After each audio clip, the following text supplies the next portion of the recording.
Ninja कामुई episode number 6। कहानी के शुरुआत में हम जाय को देखते हैं। यहाँ पर वो निंजा कहती है, उसने हमें धोखा क्यों दिया। इस पर वो निंजा कहता है, उसे किसकी परवाह है, अब आएगा शिकार करने का असली मजा। अगले सीन में हम देखते हैं कि पूरे शहर में हिगान और उस निंजा की तलाशी चालू हो चुकी है। हिगान बहुत ही जख्मी हो चुका था। हम एक आदमी को देखते हैं जिसके हाथ पर कुछ रेड लाइट चमक रही थी। तभी उसे यामाजी की आवाज़ सुनाई देती है। वो उससे कहता है, हमारे 2 दुश्मन भाग गए, जल्दी से उन्हें ढूंढो और उन्हें खत्म कर दो। हमें पता चलता है कि इस पूरे शहर में बहुत सारे अंडरकवर एजेंट मौजूद है जिसे यामाजी कंट्रोल कर रहा होता है। अगले सीन में हम हिगान पर शिफ्ट हो जाते हैं, जो एक नैनो मशीन के अंदर लेटा हुआ होता है ताकि हिगान की चोटें जल्द से जल्द भरी जाए। जिस निंजा ने हिगान की जान बचाई थी वो कोई और ना होकर एमा होती है। एमा कहती है, तुम्हें टाइम लगेगा पूरी तरह ठीक होने के लिए। हिगान उससे पूछता है, तुमने ऐसा क्यों किया। जिस पर एमा कहती है, मुझे यामाजी ने सीक्रेट मिशन दिया था ताकि मैं तुम पर नज़र रख सकूं और तुम्हारे सीक्रेट आर्ट का पता लगा सकूं। तुमने जिस सीक्रेट टेक्निक का यूज़ करके खुद को जिंदा किया था, मुझे उस टेक्निक का पता लगाना था।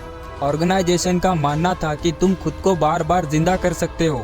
सीक्रेट आर्ट सिर्फ लड़ाई में ही यूज़ होती है, इसीलिए मैं तुम्हारे हर लड़ाई पर नज़र रखे हुए थी। इसीलिए मैंने FBI एजेंट बनकर तुम्हें अप्रोच किया था। इस पर हिगान उससे कहता है, क्या माइक को यह सब पता है। एमा कहती है, नहीं, माइक तो बस एक आम आदमी है। आगे हमें पता चलता है कि एमा ने ही अपनी आवाज़ बदलकर हिगान को कॉल किया था और सिटी में घुसने का रास्ता भी बताया था। हिगान उससे कहता है, अगर तुम ऑर्गेनाइजेशन के लिए काम कर रही थी तो तुमने मेरी मदद क्यों की। इस पर एमा कहती है, मेरा एक पर्सनल गोल है जिसे मैं अचीव करना चाहती हूँ और इसे मैं तुम्हारे बिना पूरा नहीं कर पाऊंगी। अगर तुम उन सूट पहने हुए निंजाओं से लड़ोगे तो तुम मारे जाओगे। वो सूट बहुत ज़्यादा पावरफुल है, तुम्हारी कोई भी सीक्रेट टेक्निक उनके सामने फेल है, इसीलिए मैंने तुम्हारे लिए एक सूट बनाया है। आगे हम यामाजी पर शिफ्ट हो जाते हैं। आउजा कंपनी का एक आदमी यामाजी से कहता है, एमा ने वहाँ से एक सूट चुरा लिया जो यहाँ पर टेस्टिंग के लिए लाया गया था। इस पर यामाजी कहता है, इससे कोई फर्क नहीं पड़ेगा। हम देखते हैं कि यामाजी ब्लॉक वाइज हिगान और एमा को ढूंढ रहा था। आगे हम एमा पर शिफ्ट हो जाते हैं। एमा हिगान से कहती है, ये एक गुसोकू गियर है, ये सूट सभी तरह के निंजा टेक्निक के साथ आसानी से काम कर सकता है। इसे तैयार करने के लिए 600 साल का निंजाओं का इतिहास और आउजा कंपनी की कटिंग एज टेक्नोलॉजी को मिलाकर बनाया गया है। मैं इस सूट के डेवलपमेंट टीम का हिस्सा थी। यहाँ पर जो सूट है वो अब तक का एडवांस सूट है। एक बार मैं इसका पूरा काम खत्म कर दूँ तो ये तुम्हारे लिए बिल्कुल नया सूट बनकर तैयार हो जाएगा। तभी हिगान उससे पूछता है, क्या होगा अगर ऑर्गेनाइजेशन के लोग हमें पहले ढूंढ लेंगे। इस पर एमा थोड़ा सा मुस्कुराती है। हमें एक सीन दिखाया जाता है जहां ऑर्गेनाइजेशन के लोग हिगान और एमा को हर तरफ ढूंढ रहे थे पर उन्हें कोई भी सुराग नहीं मिलता। इसके बाद हम माइक पर शिफ्ट हो जाते हैं। जेसन माइक से कहता है, अरे यार, तुम्हें तो मेरी रक्षा करनी थी, तुम एक बहुत बड़े झूठे हो। आगे वो कहता है, पूरे 10 दिन हो चुके हैं, अब जाकर तुम्हें होश आया है। जेसन अपने एक डॉक्टर दोस्त को बुलाकर माइक का इलाज करवाया। जेसन माइक को अपने एक दोस्त के घर ले आता है जो बहुत दिनों से खाली पड़ा था। आगे माइक कहता है, FBI मुझ पर बहुत पहले से नज़र रखी हुई थी पर मुझे नहीं लगा था कि वो हमें इतने जल्दी ढूंढ पाएंगे। चलो, अच्छी खबर ये है कि हमें कुछ ज़रूरी सबूत हाथ लगे हैं, यानी कि कुछ तो गड़बड़ ज़रूर है। अगले सीन में हम एमा पर शिफ्ट हो जाते हैं। वो हिगान के लिए सूट डिज़ाइन कर रही हुई होती है। एमा नए सूट को चालू करने की कोशिश करती है लेकिन कम पावर होने की वजह से वो सूट को चालू नहीं कर पाती। एमा सोचती है, हमें सूट के लिए एक पावर रिएक्टर की ज़रूरत होगी जो इस सूट का हार्ट का काम करेगा और इसे एनर्जी दे सके, पर ये केवल आउजा कंपनी के हेडक्वार्टर में ही अवेलेबल है। अगर मैं वहाँ अकेली गई तो वहाँ से मेरी सिर्फ लाश ही वापस आ पाएगी। इसका मतलब हमारी आखिरी उम्मीद सिर्फ हिगान ही है। हमें आगे हिगान की कुछ मेमोरीज दिखाई जाती है जहां मारी हिगान की पट्टी कर रही हुई होती है। वो हिगान से कहती है, जब लोग गुस्सा होते हैं तब वो अपना फोकस खो देते हैं और जब लोग ज़्यादा चौकन्ने हो जाते हैं तो वो अपनी तेज़ी खो देते हैं। हम अपनी फीलिंग को कंट्रोल नहीं कर सकते, पर सोचो अगर हम इच्छा शक्ति को कंट्रोल कर आग जैसे ठंडे हो जाए और बर्फ जितने गर्म हो जाए तो हमें कोई भी हरा नहीं सकता। यही मेरी निंजा वे है। हम अपने दिमाग को कंट्रोल करके खुद को स्ट्रांग बना सकते हैं। मारी की ये सब बातें सुनकर हिगान को होश आ जाता है। आगे हम देखते हैं कि ऑर्गेनाइजेशन के लोगों ने लगभग पूरे शहर को छान लिया है, पर उन्हें हिगान और एमा कहीं नहीं मिलते। उन्हें एक एरिया दिखाई देता है, वहाँ 2 हफ्तों से बहुत ज्यादा एनर्जी कंज्यूम हो रही हुई होती है। इसकी वजह से हमें लगता है कि वहाँ एक बहुत बड़ा डिवाइस काम कर रहा है। ये सुनकर एक निंजा कहता है, मैं जाकर वहाँ चेक करता हूँ। इस निंजा का नाम बिग डी बताया जाता है। फिर हम एमा पर शिफ्ट होते हैं। एमा ने सूट की प्रोग्रामिंग को चेंज किया हुआ होता है। वो इस गुसोकू गियर को कामोई नाम देती है। आगे एमा कहती है, इसकी नए डिजाइन की वजह से ये सूट लड़ाई के समय हाईएस्ट लेवल अचीव कर सकता है। ये सूट बाकी सूट से बहुत अलग है। सिर्फ इसे पहनने से कुछ काम नहीं होगा। ये सूट आदमी के डायरेक्ट दिमाग से कनेक्ट किया हुआ होगा।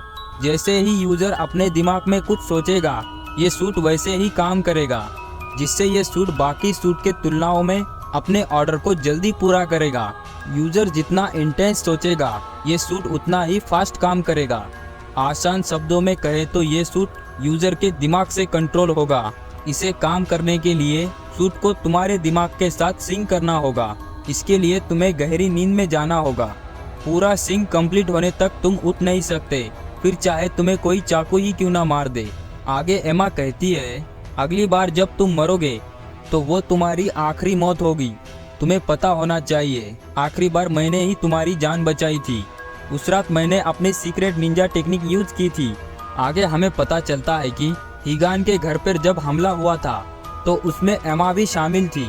एमा ने ही हिगान पर नीडल से हमला किया था। उसने अपनी सीक्रेट टेक्निक यूज की थी, जिसकी वजह से हिगान के सारे सेल फ्रीज हो चुके थे, जिसकी वजह से पूरी बॉडी मूव करना बंद हो जाती है और कुछ देर बाद हिगान की सांसें भी रुक जाती है, जिस वजह से निंजाओं का लीडर हिगान को मरा समझकर वहां से चले जाता है। एमा बताती है कि उसकी सीक्रेट निंजा टेक्निक एक इंसान पर एक ही बार काम करती है। हिगान कहता है, तो वो तुम थी। वो एमा का गला पकड़ लेता है और कहता है, तुमने मुझे क्यों बचाया? इसकी जगह तुम मेरे बेटे और मेरे पत्नी को बचा लेती। जिसके बाद एमा हिगान को एक शॉक दे देती है, जिसकी वजह से हिगान बेहोश हो जाता है। तभी सिस्टम पर एक वार्निंग आती है। तब एमा देखती है कि बिग डी उसके ठिकाने पर पहुंच गया है। आगे बिग डी लेजर का यूज करता है और एक गेट को काट देता है। जैसे ही गेट खुलता है तब वहां पर कोई नहीं होता, बल्कि वहां पर तो एक बॉम्ब लगा हुआ होता है और कुछ ही देर में वहां पर एक तेज धमाका होता है। उस धमाके के चपेट में बिग डी और बाकी सारे निंजा आ जाते हैं। आगे एमा कहती है, लगता है वो मेरे जाल में फंस गए। तभी हम देखते हैं ग्रीन सूट वाला निंजा रूम की छत पर छेद कर देता है। वो कहता है, शेर आ गया शिकार करने के लिए। एमा उससे पूछती है, तुमने हमें ढूंढा कैसे? इस पर वो निंजा कहता है, मैंने पूरी सिटी छान मारी तुम्हें ढूंढने के लिए, लेकिन तुम वहाँ पर नहीं थी और मुझे पक्का यकीन था कि तुम मरे नहीं हो। तो इसका एक ही मतलब होता है कि तुम अपनी जगह बदल रहे हो। हमने देखा कि एक कंटेनर लगातार चल रहा है और जब से तुम गायब हुए हो तब से यही एक कंटेनर बिना रुके पूरे शहर में घूम रहा है। तब हमें पता चलता है कि एमा और हिगान एक ट्रक में होते हैं जो ऑटो पायलट पर चल रहा हुआ होता है। आगे निंजा कहता है, तुम तो बड़ी चालाक निकली। कोई भी एक एडवर्टाइजिंग ट्रक पर कभी शक नहीं करेगा। एमा अपने हाथ पे रखे हुए डिवाइस को देखती है। वो कहती है, अभी सिर्फ 10% ही सिंक हुआ है। आगे निंजा कहता है, अब तुम बच नहीं सकते। ये कहकर वो अपने मुंह से आग निकालने ही वाला था। तभी एमा ट्रक की डायरेक्शन चेंज कर देती है, जिस वजह से ट्रक पलट जाता है और निंजा दूर जाकर गिरता है और एमा सूट पहनकर बाहर निकलती है निंजा से लड़ने के लिए। तभी रोड के अंदर से एक चार्जर बाहर निकलता है और दोनों के सूट को चार्ज कर देता है। अगले सीन में हम माइक और जेसन को देखते हैं। माइक एमा का फोन ट्राई कर रहा होता है, लेकिन एमा कॉल का जवाब नहीं देती। माइक जेसन से कहता है, हमें लिस्ट में दिखाए गए लोगों को ढूंढना होगा। जिस पर जेसन उसे कहता है, मैं तुम्हारी वजह से घर भी नहीं जा सकता। और यहाँ पर कोई कंप्यूटर भी नहीं है जिस वजह से हम उनके डेटाबेस को हैक कर सके। तभी माइक को याद आता है कि एमा के पास एक सुपर कंप्यूटर वाली कार थी। इसके बाद हम निंजा और एमा पर शिफ्ट होते हैं। दोनों निंजा आपस में लड़ने लगते हैं। ग्रीन सूट वाला निंजा एमा पर भारी पड़ने लगता है। तभी एमा अपने सूट से 6 हाथ बाहर निकालती है और कुछ टाइपिंग करने लगती है और वो निंजा से कहती है, तुम जैसा घिनौना आदमी कभी भी एक असली निंजा नहीं बन सकता। ये बोलकर एमा वहाँ के ट्रक और ड्रोन को हैक कर लेती है और निंजा पर हमला कर देती है। आगे एमा कहती है, तुमने ऑर्गेनाइजेशन में किसी को नहीं बताया और अकेले यहाँ आए हो हमसे लड़ने के लिए। मैंने सही कहा ना? इस पर ग्रीन सूट वाला निंजा ड्रोन को तोड़ते हुए कहता है, मुझे घंटा फर्क नहीं पड़ता कि ऑर्गेनाइजेशन मेरे बारे में क्या सोचती है। वो अपने मुंह से आग उगलता है और सभी ड्रोन को जला देता है। आगे वो कहता है, मुझे तो एक लड़ाई चाहिए, एक ऐसी लड़ाई जो जिंदगी और मौत के बीच हो, इसीलिए मैं निंजा बना हूँ। इसके बाद ग्रीन निंजा एक के बाद एक एमा पर हमला कर देता है। एमा भी इसके जवाब में अपने बहुत सारे क्लोन बना लेती है। एमा के सभी क्लोन निंजा पर हमला कर देते हैं, जिससे बचते हुए ग्रीन सूट वाला निंजा जमीन पर एक शॉकवेव छोड़ देता है, जिस वजह से एमा के सारे क्लोन डिस्ट्रॉय हो जाते हैं। हम देखते हैं कि एमा और ग्रीन सूट वाले निंजाओं का चार्ज खत्म हो रहा होता है। वो दोनों अपने चार्जर की तरफ भागते हैं, पर तभी ग्रीन सूट वाला निंजा एमा के चार्जर को तबाह कर देता है और खुद अपने चार्जर से जुड़कर चार्ज हो जाता है। एमा के सूट की चार्जिंग खत्म होने की वजह से एमा का सूट काम करना बंद कर देता है। इसका फायदा उठाकर ग्रीन सूट वाला निंजा एमा पर एक के बाद एक हमला करने लगता है और एमा अपने सूट में बैठकर कुछ नहीं कर सकती थी। इधर हिगान और कामुई सूट के सिंकिंग प्रोसेस 40% तक पहुंच गई थी। आगे हमें दिखाया जाता है कि एमा ने हिगान के मेमोरी में कुछ रिकॉर्डिंग छोड़ दी होती है। जैसे ही एमा मरने वाली होती है, वो रिकॉर्डिंग हिगान के सामने प्ले हो जाती है। एमा हिगान से कहती है, अगर तुम ये रिकॉर्डिंग सुन पा रहे हो तो इसका मतलब मैं शायद पहले ही मर चुकी हूँ। तुमने मुझे पूछा था कि मैंने तुम्हें क्यों बचाया। सच्चाई ये है कि तुम्हारी वाइफ मारी ने मेरी एक बार जान बचाई थी। तब से मारी और मैं सीक्रेटली एक दूसरे के कांटेक्ट में थे।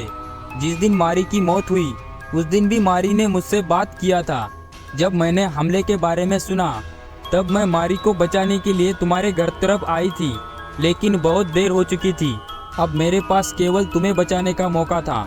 मुझे माफ़ करना, मैं तुम्हारी वाइफ और बच्चे को नहीं बचा पाई। मारी का सपना था कि तुम अपनी ज़िंदगी अच्छे से जी सको, इसीलिए मैंने तुम्हारी जान बचाई। मुझसे जितना हो सका मैंने वो सब कुछ किया। अलविदा हिगान। ये सब सुनकर हिगान को बहुत दुख होता है। इधर ये निंजा एमा को बहुत मारता है और उसका हेलमेट तोड़ देता है। निंजा अपने मुंह से आग निकालने ही वाला था। इधर हिगान एमा की बातें सुनकर अचानक उसके सूट में बदलाव होते हैं और 50% से डायरेक्ट 100% सूट सिंक्रोनाइज हो जाता है। इसके बाद कामुई अपने आसपास की सारी एनर्जी खींच ले लगता है, जिससे आसपास की बिल्डिंग में अंधेरा छाने लगता है। ये देखकर ग्रीन सूट वाला निंजा ट्रक की तरफ देखता है। आगे हिगान अपनी वाइफ मारी की बात याद करता है, जिसमें वो हिगान से कहती है, तुम्हें अपने दिमाग को काबू करके आग जितना ठंडा और बर्फ जितना गर्म होना होगा।